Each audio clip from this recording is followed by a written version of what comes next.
Welcome to my channel. Thank you guys for tuning in. As I made the previous video, you know I've hit the 1000 subs, so I thought, or I felt like making a little bonus video. I'm gonna just go through my collection. So that's my current collection. You know what, I keep changing it, so pieces have come, pieces have gone. As of now, this is what it currently is. So I'll just go through each and every one, talk a little bit about it. I'll try to keep it short and just talk about what I've got at the moment. For those of you watching with very sharp eyes, ignore these two, and I don't want to see no jokes in the comment section. I can't get rid of them because they were gifts, so I can't throw them away no matter how much I would like to. So ignore them too. Don't look at them, please. Let's do that. Okay, so let's get started. So let's start off with all my flight, master, aviation, Quartz watches. Let's just cover the Quartz first. You know, I'm a big fan of Quartz, even though everyone loves autos and there's a big hype around autos. You know, you can't forget the Quartz. Super accurate. You know, Seiko's invented technology. They were the inventors of the Quartz watch. And all my pieces, especially the Quartz, you know, I've selected them, I've waited for them patiently to get them, and then to be honest, they're all keepers. I wouldn't trade any of them. Let's start with, I think this might be the oldest. I purchased this not too long ago. I did not pay a lot for it, and as you'll know through this video, I actually don't pay a lot for the Seikos that I own. You know, everything has a price, just not silly inflated prices. For me, best features on this watch is this stopwatch style chronograph button. That was, you know, the feature that made me actually want to buy it. Also, the rotating inner bezel, that's very cool, and the screw down crown, very nice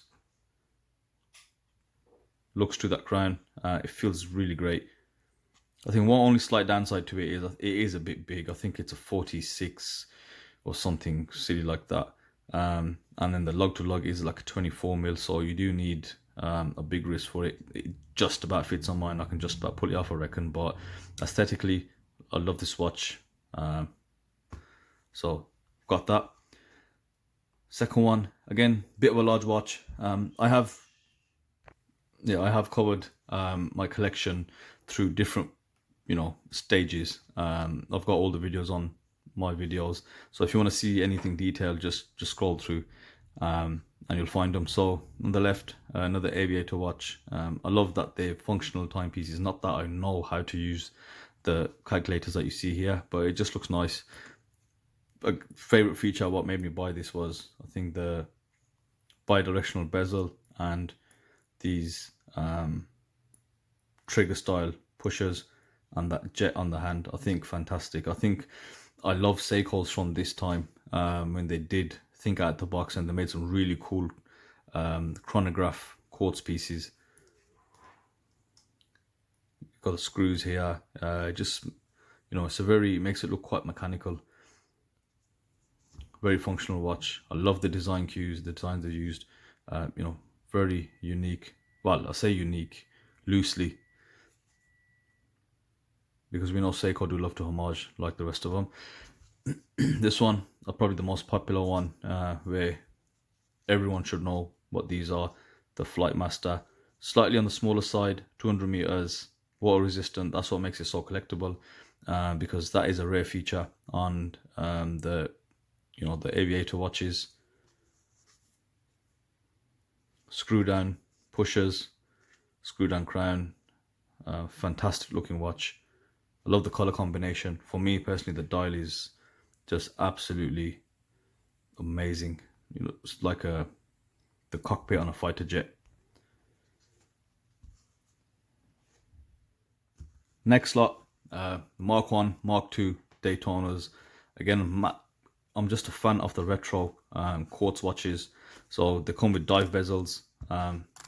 Really, you know, they're a bit ratchety, they're a bit old now, but just purely aesthetically, I think they just look so retro, so fantastic.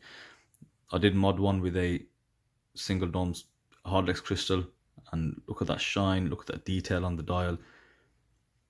Same with the Mark 1, 5 crown design. Absolutely gorgeous pieces. Got one of the NATO, got one of the stainless steel. I think they look fantastic. Two of my most favorite pieces. These, they are quite rare to come across, so these will definitely be keepers. The last two of my Quartz, this perpetual calendar, I love it just because of the amount of detail that you get on the watch, and for the price. I think the complications on offer here are fantastic. My favorite thing is just this hand here, how it goes from mode to mode, shows you time, date, month, leap year. I've done a detailed review on this, which you can find in my videos. Change the mode and everything's just spinning, and it just looks, it's just great to look at.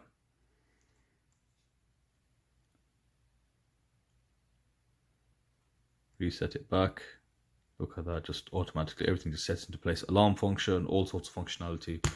Very nice watch. And the last one, Quartz, not a Seiko, it's a Panis.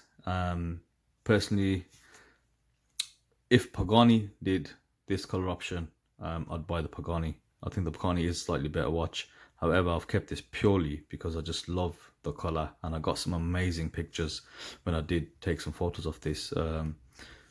I had to change the clasp. I can't stand the Pagani clasp. I think it's just, I don't know, it's just very nasty. But the Panis, gorgeous watch, gorgeous color, and decent size on the dial, so that's why I decided to keep this. Moving on to the autos, and these are my only two, I'd say, dress watches. Start with the one on the right, Seiko Premier Auto Open Heart, and you can probably guess why I love this watch, because of that open heart mech. And look at those dials. Hang on a minute. Let's give it a quick clean. Yeah, just look at those hands, that metallic blue, this open heart mechanism. Very, very classy watch. Sapphire crystal, you know, lovely bracelet, great build quality. However, it is a recreational Seiko. I do have a video that I need to release on this. I did a review on this, I just haven't put it out yet. But a stunning watch, stunning dial, and of course the Seiko Presage automatic, cocktail time, by far one of the most beautiful, timeless watches, you know, for a very formal event or whatever, you know, for as a smart watch to wear, you know, if you're dressing smart, beautiful watch. Look at that build quality, look at that detail. I mean, Pagani have tried to replicate this dial.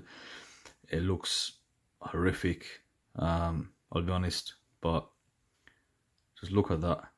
The gold, the attention to detail is just phenomenal on this watch, and it's such a basic, you know, there's no loom, there's no not many features on the functionality side. It just looks plain, but not so plain. That dial, such a beautiful watch to look at. And that second hand, you know, because of the domed crystal, can you see there, it just looks to be curved.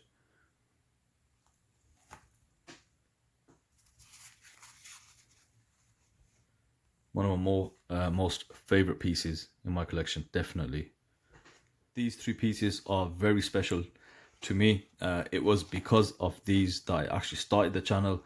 You know, at that time I just got into Seikos. I was just learning about Seikos, and I came across these, so I just took a punt, as I say, pulled the trigger on, which one was the first one? I can't remember. I think it was a steel dive because it was the cheapest. Then it was the Heim dollar, or I think it was approximate, then Heim dollar. I bought these two at the same time, and that is what made me make the reviews. I was absolutely blown away with just the quality of these three watches. So it is because of them that this channel, you know, was born. And you know, steel dive, you know about that. This is the first version. Personally, I prefer this over the newer version. I think it's just perfect. Honestly, this watch is, I've been doing gardening with this watch. I've dug a hole, this has been covered in mud. I've been hunting on a farm with this watch. Absolute tool watch. Then we move on to the Heimdallr. Very, very, very great looks, striking dial. The main thing for me, this is what I think probably got me that love of the green sunburst dial. Of course, the 62 mass reissue. Not too keen on the case, I'll be honest. I think it is a bit, I don't know, it's a bit edgy, but that is the shape. Very subjective. Some people actually just love this case. I don't hate it, but I love that dial. For me, the dial is fantastic. I mean, the bezel is awesome as well. A very retro look. Look at that, and I love that blue AR coating and how it sets off against green. I think that is if you really want a watch that pops, you want to get a green sunburst with a blue AR coating. Not everyone likes it, of course, but I mean, you can't deny that does look stunning. And the last one, Proxima, absolute beast of a watch, monocog case. I mean, I'll be honest with you, as it stands, it's probably the closest I'm going to get to a Marine Master, an actual Seiko Marine Master. However, you don't feel like this is cheap at all. It's got solid, really solid weight, solid construction. In my previous reviews that I've mentioned it, every time I wear it, I know why I like it again. That double dome sapphire. Personally, I don't like double dome sapphire on a lot of watches. I think it changes the shape of them, but it totally suits a watch of this design. Solid bezel. I do wish that I went for the flat ceramic bezel, because that is closer to the actual the actual Seiko. However, it is different, so it is quite different. The sapphire bezel, awesome lume on this, great features. And I did recently, was very excited, and I got lucky, I'll be honest with you. I saw this on eBay, a genuine Seiko ratchet clasp, and I got a good price. I think 25 quid the person wanted for it, and you know what, it fits perfectly, and you got the ratchet extension, and that's just added for me that value to the watch. Beautiful. Nearly done, guys. So with these 3 pieces I've got, they are, I'd say, my most favorite at the moment Seikos out there. Obviously, if you don't know what they are, Seiko Samurai, this is the special edition version, Save the Ocean, and I've also got the special edition version on the Seiko Turtle. Super iconic, the Turtle. Obviously, it's got a massive history within Seiko as a dive watch. This is the reissue, the SRP series. This watch here, this is the first watch and the only watch I've got that I've modded to this extent. Changed the bezel to a coin edge, put a flat sapphire in there, no coating, and I've changed the hands to some, Marine Master style hands. Absolutely love the way this watch looks. Put an aftermarket bracelet on there with straight lugs, which is a very, very similar bracelet to this on the link side. Samurais, these are one of my favorite Seikos, as I just said. I think the case shape is crazy how spot on Seiko got these watches. The design is amazing. That is, there's no difference between these in terms of movement, and there's not just talking about movement and features across the Prospex range for around the £400 brand new mark. In this line, there is no difference. The movement's the same, but just for looks, if you are a collector of Seikos, or even if you could just collect watches and they're not necessarily Seikos, you have to get yourself at least a Turtle and or a Samurai. It just fits so well. It's a big watch made for small wrists, which is quite difficult to get, you know. And even the same with the turtle, it fits, you know, wrist about 6¼ inches really well. They've got relatively short lug widths, lug lengths. As you can see, the shape is fantastic. The fit, the comfort is great. I think the looks, you know, it's difficult to beat these watches. Daily beaters as well. Dive, do what you want with them, but of course, you probably want to look after them quite a little bit just to keep them in relatively good condition. These two watches do not mod. That's my personal opinion. I think if you mod them, you just change the whole look. Last two pieces, thought I'd bring out the legends. SKX 007 needs no introduction. I hope it doesn't. One of Seiko's most recognizable watches, most popular watches, especially as of late. Super moddable, very versatile. You can mod the life out of this literally, which for me, I'm not a fan of that. I'm not a fan of taking a watch and then modding into something totally different. You know, I have modded this saying that, but I'd like to think I call it a stock mod, where similar to the turtle, that you can still tell what it is. I haven't taken too much away from it, and just changed, you know, bezel, it's got a sapphire crystal, changed the chapter ring, it's got a 4NH movement rather than the original movement, just to give it that reliability and just to bring it up to date. And yeah, orange second hand to match. The dive was 200 meters at the bottom, and then of course the Seiko Alpinist. Again, another watch that stands out. Very, very beautiful watch. This has quite a long history, almost, well, I'd say longer than the SKX, I believe, if I'm not mistaken.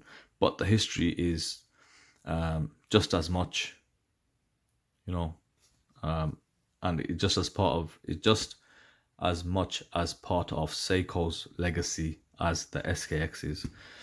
That took some time getting out, but yeah, Saab lines, Saab 17. I have had the Saab 33.